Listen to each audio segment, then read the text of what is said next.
the seasons God's purposely trying to take us through, we try to answer it with what the world has. And I think it's important to just mention that, because what we're talking about is no, resist that and actually go further into winter, actually indulge in winter and cultivate that which God has remarkably placed in you to do.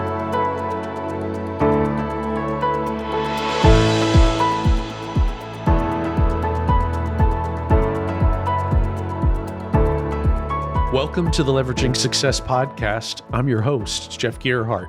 Every time that we get together, we want to help you work less, make more, and through the freedom that you gain and the margin that you store up, you're going to be able to use that to be an incredible husband, wife, parent, and most importantly, have an incredible kingdom leadership, living a life's mission that God has put you on, that He designed you for.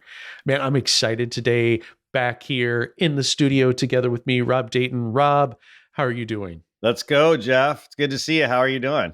Yeah, I'm doing really good, man. And the topics that we get to tackle are always fun. These are the things that we're passionate about. They drive us. We get to talk about a life by design. And so today, what we're going to be talking about is how to get moving. What we are proposing to all of our listeners is that, hey, you can parlay that success into a platform of life mission, one that God prepared you for, the good works that He's got you on, and that to live that life isn't to divorce yourself, so to speak, from a successful career or forget that, or to take and get rid of your talents and just do something in a volunteer sense, but no, to take all of that talent and capability to expand your leadership. And today we want to talk about, what does it take to get moving? Let's move from talking about calling and finding that calling to getting moving. And there's really three places where you might be today in terms of your calling. It's that you're stopped and you don't know what to do next. You're stuck. And you don't know where you're going to go or how to get out of that stuck feeling, or maybe you've never started, and you're moving forward, but you're trying to figure out, how am I going to move into this calling? So we want to talk about getting you moving and what that looks like. So we've got some interesting topics around that, and some very compelling things that are both in the news today and in this topic. Hey, so Rob, man, what gets you excited when we talk about action and moving forward in our calling? Because I know that's what you love. It's what I love, is to see people that get lit up and say, okay, I figured it out. I'm going to go for it, or I'm testing, I'm seeing where God's at work. What gets you moving, excited about this topic with getting moving in your calling? Well, it's such a good question, Jeff. I've been always excited about activating as an activator in Gallup Strengths, is trying to see immediate action. I'm a quick start on the Colby. And so I'm always thinking about, and I love this topic we're talking about today, is because when I feel like I'm hitting the wall, or when I feel like life is stalling out, I've become accustomed to know that is my opportunity to dig deeper and go to a better place, and to actually refocus on who God's created me to be. So I love that we're talking about this, because I think a lot of our listeners can get in a place where they feel stuck. Like they might have been excited at one point about something, and they're pursuing maybe a kingdom calling lane, or low cost probes, as we like to say. And they're just kind of stuck again and feeling like, yeah, I'm still successful. I'm still killing it in kind of the marketplace space, but I got the feeling like something's wrong. Yeah, that feeling can make us feel like, well, we need to abandon ship or to give up. And one of the things I know that both of us love is a great speech that Steve Jobs gave at the Stanford commencement in June of 2005. Been quite some time. Obviously, he's no longer with us. And during this period, he was going through quite a bit of transitions up into leaving the company that he founded in Apple and coming back again. And in this speech, which I think is just a great one to watch all the way through. One of the highlights for me is that he said, you've got to pursue what you love. Mm. Don't settle. And that's because when you're doing something that's difficult, you're feeling stuck and hitting your head against the wall, that passion pushes you through because you love it so much. And he was saying in that speech that he was certain that there were times with which he would have given up, except he loved what he did so much. And he said the way that he had always measured it in his life was this. He said that if today was my last day on the planet, would I do what I'm about to do today? And whenever the answer is no, too many days in a row, I know I need to change something. This is the great thing that starts to eat at us, Rob, is that, we have some success, but yet we're seeing our children grow quickly. We're seeing our days in our marriage evolve, and we're wondering, what will be the outcome of my life? How will it be counted or accounted for when it's all said and done? And a big part of this equation is passion and doing the thing that God made you to love, that you are passionate about. You're so passionate about it, you're willing to suffer and stick it out. So this is a key element, is knowing, what do I really love and care about? It's gonna get you through to the next iteration of who God's created you to be, by focusing on that thing that you're passionate about. So I think, kind of in summary to where we're going, is you get stalled out, and then part of the process of getting unstuck or diving into the cocoon, as we like to say, or the winter season, where we're really cultivating something, a refinement of who we are, is going to be that passion indicator and keeping us alive, and saying, okay, so like Steve Jobs said, is, I can see that this is not happening. Here's another day where it doesn't feel like I'm, would do this on my last day. An opportunity to dive in and discover more of who you are. What a great question for a believer, right? To look at that in your life and say, if Jesus is coming back today, or if I'm going to drop dead today, is the thing that I'm going to do, would it be fitting for me as the capstone of my life, the last day on this planet? Am I about to do something that I really want to do or not? And if that flag for me is no, I need to start doing some examination. And it could be that I'm stuck in a situation, and my passion is going to push me through the difficulty, or I may need to rewire some things. So I think it's our hearts, as we say, are a credible compass, right? There's something that you can rely on to help directionally set you up for, is it time to change or adjust? Totally. And the thing that I'm wondering in this conversation, here's the thing I kind of wonder the most with my clients and with myself, and I'm wondering if what your insight is what do you think is, we're talking about this cycle of, we like to talk about it in seasons, where spring is awesome, we're anticipating. Summer's like, I'm full bore, I'm going great. Fall is this feeling we're talking about, I'm feeling stuck, stalled. Maybe life is not on purpose anymore. And then we dive into winter and we reframe ourselves so we can exit into spring. And so tell me what you think, like, based on everything you know about yourself and your clients, what do you think is the average time frame that we go around in that cycle? Because it's going to happen, and it's going to happen in marriage, it's going to happen with our kids and our parenting, it's going to happen at work, it's going to happen with our stewardship. What do you think that is? Seasons are not fine cut, no matter what the calendar says. And here's what we've certainly experienced it this year, is that the calendar can say winter's done, spring has started, but we'll have freak cold days and surprisingly warm, and they'll be interspersed through those transition weeks in the run up to truly moving from winter to spring. And so none of that is completely fine cut, but just rule of thumb thinking, like the calendar creates for us, is that you can expect a life cycle to happen every 3 years in your in your career life, in your family life, in your Mhm. spiritual life, you can expect it. Just rule of thumb, and it can be faster. And certainly, those cycles are not synced up so that they're all hitting. You can be in the winter in one part of your life and the summer in another part of your life, and so we understand that those rotations aren't all happening together, and they're not fine into that 3 years or cut into quarters, but we sense the season that we're in by the emotions that we're feeling, much the same as we sense the season that we're in by the temperature and the way that the weather's behaving.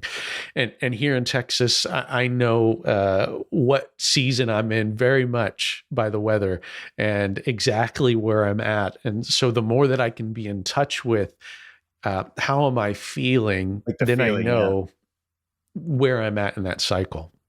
That's really good. And the other question I have for you is, and I see this in my own life, and I'm just wondering if I'm an odd duck here.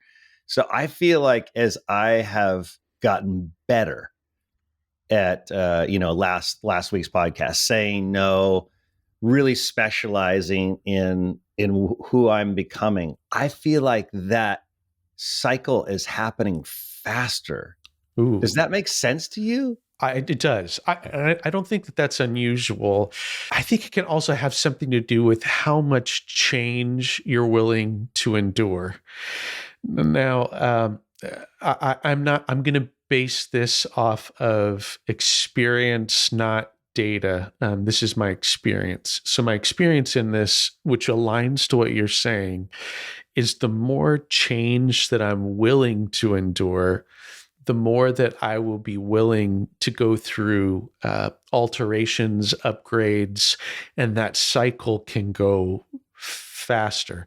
And the thing that we could relate it to perhaps could be our career timelines. Is that there are periods of time where if we're willing to change and the opportunities are being presented to us and our appetite is for that, we may find ourselves going through those seasons a little bit quicker.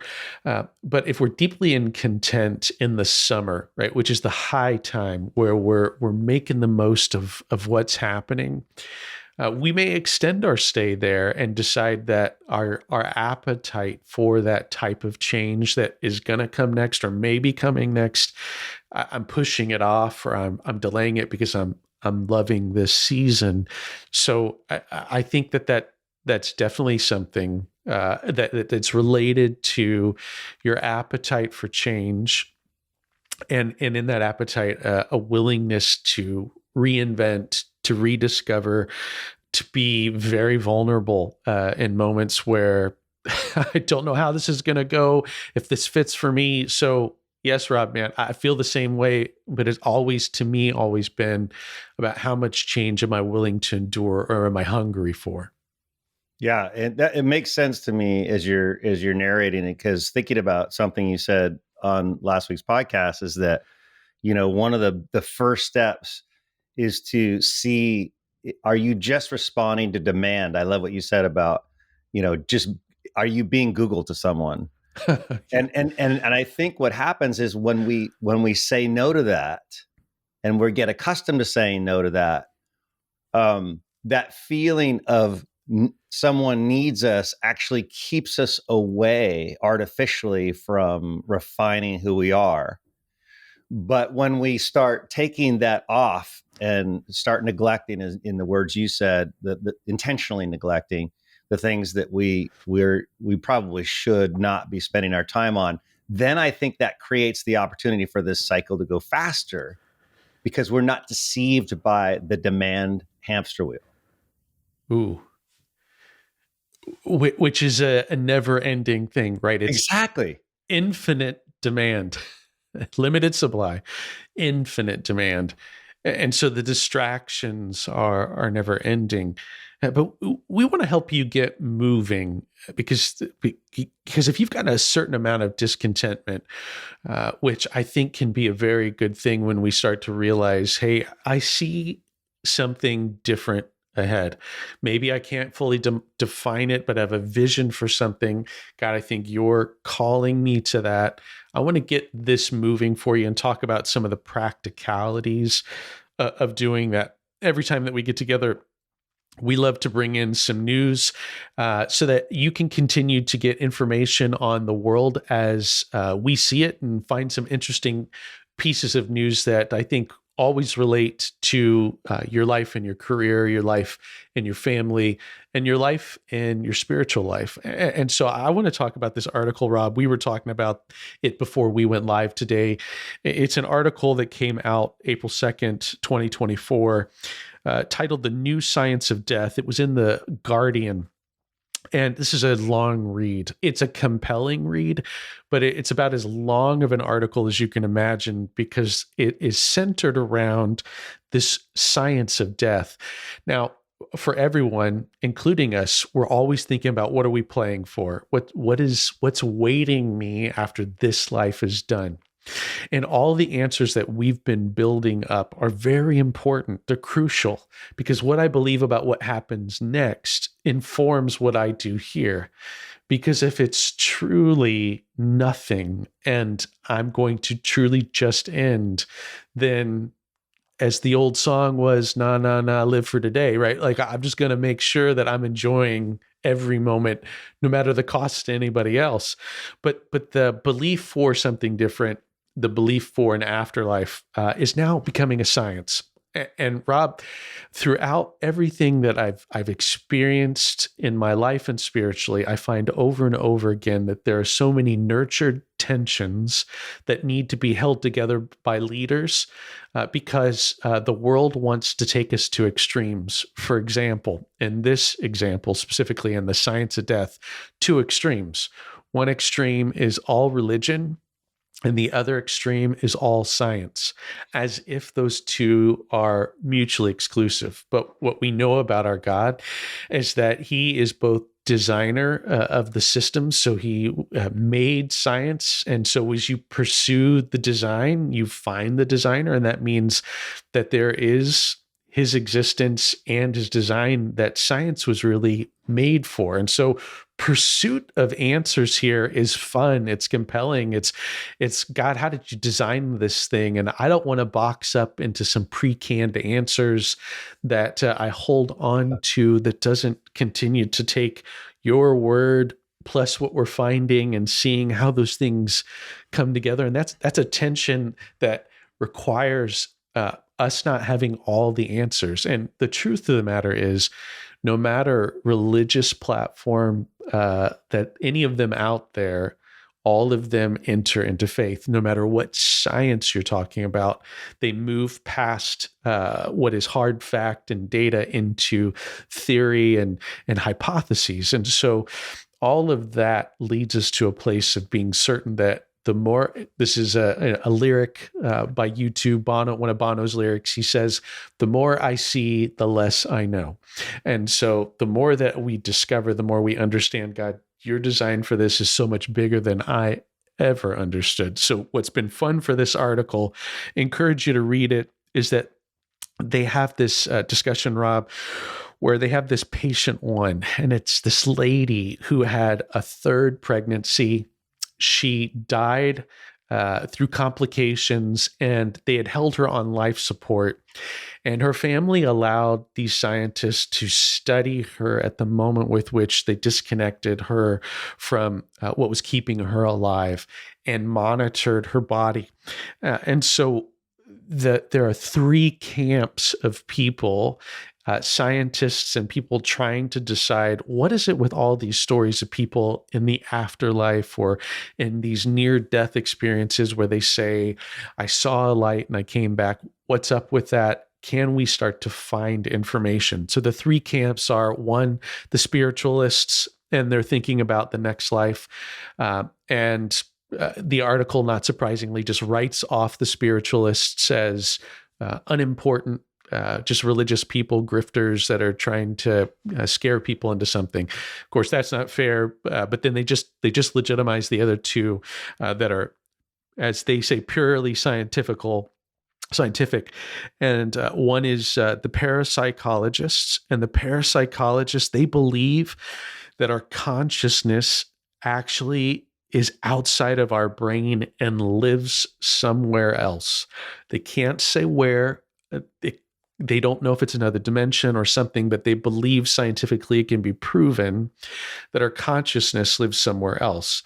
The last group is the physicalists, and they say that our brain and our conscious are all physical experiences. And so when we go through death, all the hormones that get rushed into our body create a psychedelic experience of euphoria, of all the past history of our life, a sense of calmness and peace, and this coming as our bodies are landing ourselves into death. Now, all of these groups have theories and they're still trying to work through the science. But the interesting thing about the science is that they are finding that our conscious actually does exist somewhere. Quite possibly it's not connected to our brain, but the real kicker, the noodle baker for me, is that they think that with drugs and tools and techniques, they may be able to revive a brain even after it's completely dead and bring its conscious back. Now, all of that stuff sounds like science fiction. And of course, all the science fiction that we grew up with seems to be coming true today. And so we're learning in this process about how does death happen? How do we experience that? And being clear again that our faith is in the next life, that there is a God, Jesus is the only answer, and moving into that, the faith that we live in. We're still trying to learn about where is our mind at. Our mind really isn't completely physically in our brain. It has a mixture of our emotions, our body's physical state. What we have is logic and belief systems, and all of those things come together to make this mind that exists, this consciousness. So I just found it extremely fascinating and worth the read while we continue to heighten the sixth sense that we've got, which is the one that is not just what my five senses tell me, but the sixth sense that interacts with God, that listens for God, that tries to be aware of where he's at work and what's going on, and letting that be the primary reality for me is an exercise. And this seems to be showing some of how that science could be bringing to life what we experience in our life. Does that make sense? It totally does. And the way I look at it outside of the kind of the death conversation is that in this, I believe that this, everything I've understood on how the mind works, this has to do with sanctification and how we're progressing, is that the brain is a part of the body. The mind is something different, which is the conscious you're talking about. It's outside of the mind. And neurologists have always been baffled by this, but they do know that the mind is actually programming the neuroplastic, body tissue into automatic thinking. And so we have this huge opportunity and kind of placing that concept into what we're talking about today. We have this huge opportunity to transform our mind and renew our mind so that our brain automatically signals when we need to double down and really pursue more assuredly where God is taking us. It's interesting. I feel like I'm answering my own question, is that the better we get at renewing our mind and understanding automatically with our brains, programming the matter, which is our brain, to actually go there, then the faster the cycle is going to be, because our brain is with us. It's not working against us. It's working toward heaven. It's working toward eternity in a more profound way, because we've done the heavy lifting of reprogramming the mind and how it needs to think and align with God's word, whether that's the written or the spoken. So good. Rob, we're after keeping very aware of the spiritual, very aware of our consciousness, our emotions, our soul, and each of those things, because the more that we're aware of those and actually see those as primary, the more that it can inform the physical life that we're living here. We are these spiritual beings having a physical experience, that we can make that physical experience maximized. So that's what we're after today, is to get you moving and talk about what does it take in a state that's stopped. I haven't done anything, stuck. I got going, and then I found myself in a rut, or I'm started and I'm running through this process. What should I expect? Um, let's let's come to, hey, I haven't started anything. I'm stopped, and I'm looking at all the options, and I'm trying to decide, what should I do first? Rob, I think that my recommendation to anybody that hasn't done anything in terms of leadership in the kingdom is one of two moves. One, experiment in your local church or in local ministries with which you can go be a part of it and get your fingers a little dirty in it, but don't make a long-term commitment. Make it an experiment. Say, hey, I'm interested in helping you. Could I help you for a month? And 3 or 4 days out of a month, or some sort of time-bound experience that can let me get my hands into something. And in that, try to see, is God at work here? Is he actively at work? His work's going on. Am I loving this? Am I enjoying this? Or is it missing the mark of using the best of me? And so I can go and do that. And because it's time bound, if it's not a fit, it's easy for me to package that up, say that's done. I'm going to go try the next thing, and keep into a experience like I'm trying on shoes. Try this one on, and to go through that. And if I haven't started, another recommendation I would give is to say, be hospitable, be extremely hospitable. Like, invite as many people in different scenarios over into your home, host them, and bring them to God discussions through open questions.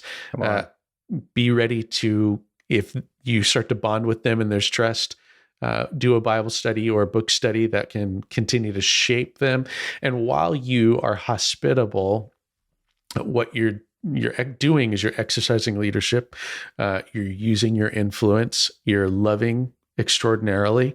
And while you do that, some of that heart shaping towards God, where are you at work? Who am I? Where do I fit best?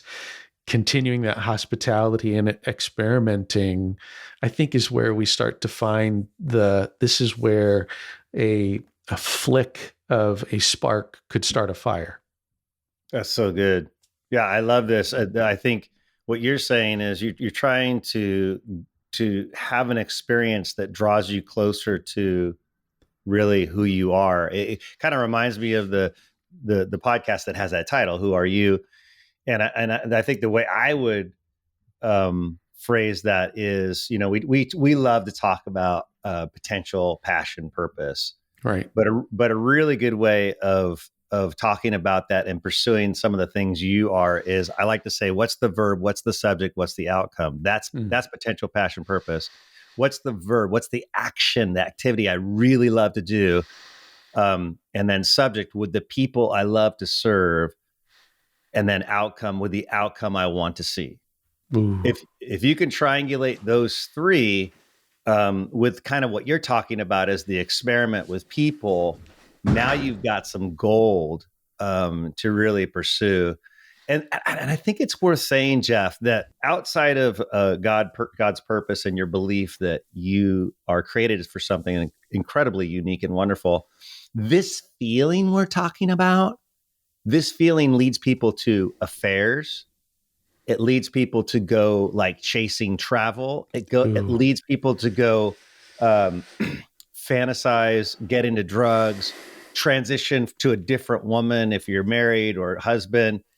transition to a different job, try to get back to summer. I'm in fall. I just want to get back to summer and I need a challenge. And we tend to stuff the wrong things in what we believe the seasons God's purposely trying to take us through. We try to answer it with what the world has. And I think it's important to just mention that, because what we're talking about is no, resist that and actually go further into winter, actually indulge in winter and cultivate that which God has remarkably placed in you to do. Oh man, that's so good, Rob. I think that if you're started in a calling of some kind or you're stuck, what you just said would be the thing that I need to be aware of, is that once I get to that discontentment, what we would call the fall, that moment where the leaves start changing and dropping off, and I'm realizing it isn't the summer anymore. What do I do? Do I go back and reinvent the summer? Or do I go into a deeper transition that's going to take me into the winter? And some things, some parts of me are going to die off. Some things are not coming back. Some things are going to go away. I'm going to delegate. I'm going to sell off, lighten my load, and then get ready for it, for a new design while I reflect.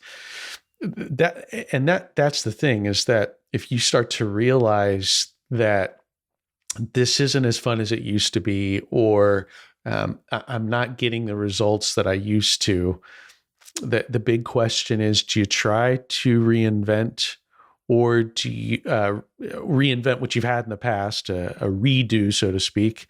Or do I go into a winter season where I'm going to go into redesign and completely redo what could be next? It doesn't necessarily mean that everything's going to be jettisoned. Certainly the core of me and my DNA, my enjoyments, my passions, my capabilities aren't going away, but they could be reused and re-envisioned in anew for what comes next. Yeah, that's so good. Yeah. So what do you think is for the listener, what do you think is the best transition? We talk about the mind being outside of the brain, and you starting to feel this feeling of stuck. What's the best thing I can ask myself in that moment, do you think, to trigger what we're talking about, is this flow into winter and an in-depth look at who God's created us to be, or perhaps some low-cost pros or some experiences that might indicate who we're supposed to be? What should we tell our listeners to do? What's the trigger? Well, I think that analysis paralysis is the enemy. I mean, at the end of the day, activity is better than sitting in port waiting for perfect circumstances. So just design criteria up front. Just like having a baby or getting married, there's never a perfect time. It's never going to be absolutely right, but you get your feet moving. So decide that up front, and that even if the experiment is, I'm just going to use the term, far beneath you, or just so simple, it still is valid, because I'm testing my heart, and I'm testing my capability being used, and the outcome. Is this the outcome that I'm expecting, the one that God's looking for here?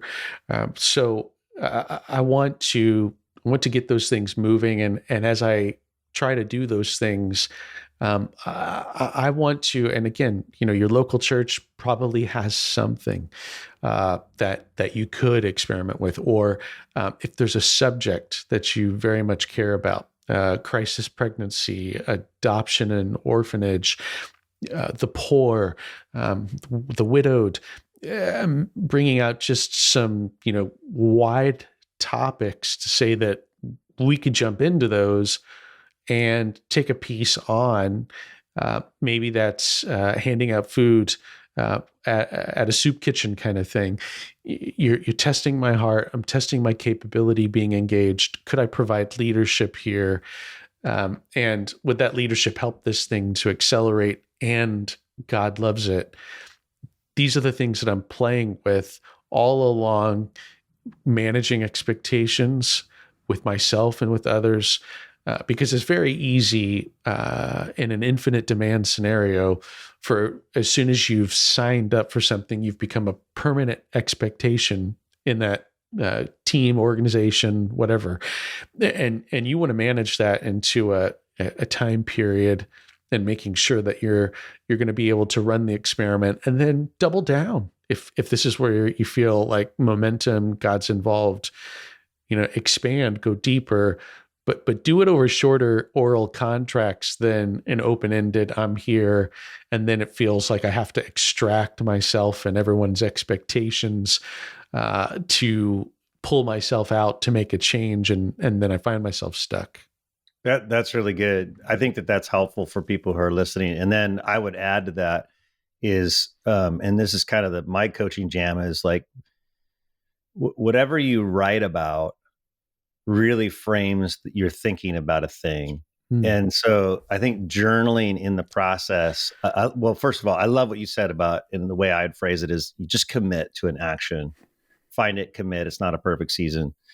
And then journal about that experience. And what I like to do, and I think this is really helpful, and some people are a little frightened by it, is to ask the Trinity a question, ask God a question about, who you are, or about this thing that you've chosen, this route that you're going to take. And then actually try to journal in first person from, I like to choose, like who is talking to me, which member of the Trinity is talking to me, and choose a person to actually journal from. You're not going to be 100% correct on everything God says, or we would be God, but you're going to be shocked at how incredible the information you get is, and kind of outside of yourself. It's kind of another proof text for that your mind, you have the mind of Christ, spirit, biblically. And so somehow your mind outside of your brain is attached to him. And that means we can hear him. Jesus said, my sheep hear my voice. You're his sheep. You're going to hear his voice. So this is just another kind of little hack that I have, is journaling that experience that you're moving into, that commitment you're making, to make sure you're having a discussion with the Trinity, where you're actively asking questions and getting feedback about that place you're going, a surety or confidence, or, if it's the Father, he's always really encouraging and saying, yeah, you have what it takes. Or maybe it's Jesus talking to you, which tends to be more of a brother and a champion, or Holy Spirit, which is like just really encouraging and motivating and creating power to move forward. That's a really good thing that I've adopted that really helps me refocus as I go through that process. Yeah, affirm that. And I have experienced that as well. I think that reading scripture, journaling, reflecting on that, and seeing God bring out messages and helping us to decide how to move forward.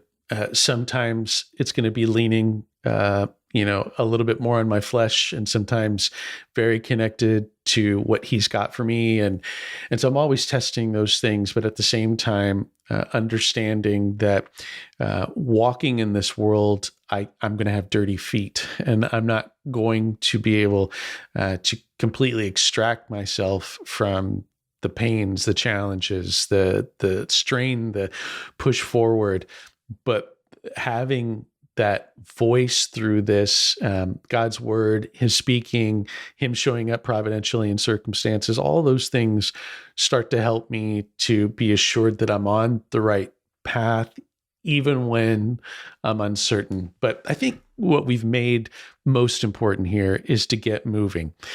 Getting moving is going to get things clarified, not sitting in a boardroom or in your office trying to decide the perfect business plan or the perfect move forward with your kingdom leadership. We love talking to you, and I just want to thank you for joining us again here on another episode of Leveraging Success. We're glad that you come here, and we'd love to continue being on this journey with you. And to do that, we'd love it if you'd follow this podcast, subscribe to it. If you're watching on YouTube, even hit the alert bells so that you get notified when a new episode comes out. And we really love getting your feedback. So when you leave a review, we're reading those. If you're emailing us, which we'd love to receive your email, you can email me at jeff@leveragingsuccesspodcast.com to tell us what you think of the show, what you'd like to hear more of. And I'd love to address some of those things and bring them out as topics here live on the show. Finally, we have a free offer for all of our listeners. In the show notes, you'll find a link to a 7-part e-course that I've put on called Life Mastery. It's a great way for you to get an email reminder for 7 days straight, like a boot camp startup for how do you master life. And if you'd like, you can go even further and watch a 30-minute webinar that's there in the show notes that's going to explain to you what does it look like to have an incredibly impactful life. And at the end, you'll have an opportunity to sign up for some time with me. Hey, we are thrilled that you're here today. We're after working less, making more, and taking that gain to be incredible and have an impactful life that will matter for eternity. I'm your host, Jeff Gerhardt, here with Rob Dayton. Until next time, God bless you.